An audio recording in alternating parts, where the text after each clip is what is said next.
Hello. It is February 13th, 2021, a Saturday. The weather looks fine. Low of 46, but it's going to get up to 61 degrees Fahrenheit. It's certainly passable. I've been thinking a lot about friction, those obstacles in one's life that keep us from doing what we want to do, or at least making those things that we want to do more challenging.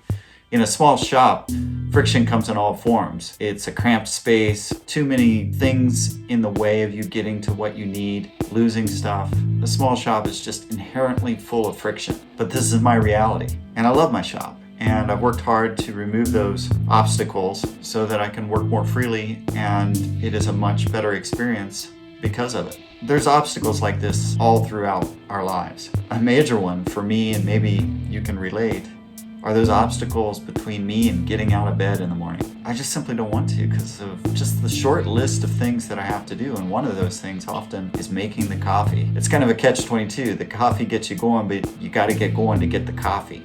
I recently installed a Wi-Fi enabled smart home plug for my coffee maker, and if you haven't used these, I highly recommend getting them. They are wonderful. They connect via your Wi-Fi system in your house, and you can communicate with it on an app on your phone. They're just a Wi-Fi enabled switch. They're akin to those old school timers that you could plug into the wall. But the great thing about these is that you don't have to have a set schedule. For me, having one of these connected to my coffee machine, I can lay in bed, and when I decide it's time to get up, I usually get up around the same time. When I decide for sure, I can hit power, and by the time I roll around, get up, do what I have to do, and walk out to the kitchen, that coffee's ready. And it removes a major friction point for me.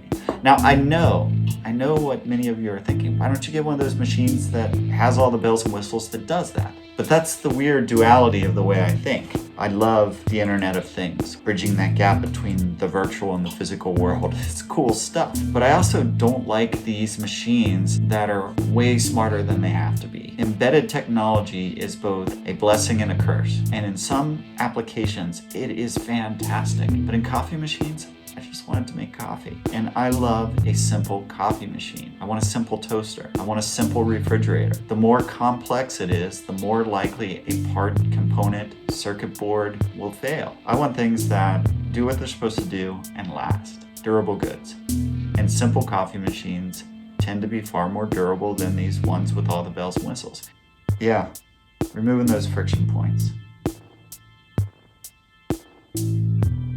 Hope you have a great Saturday too.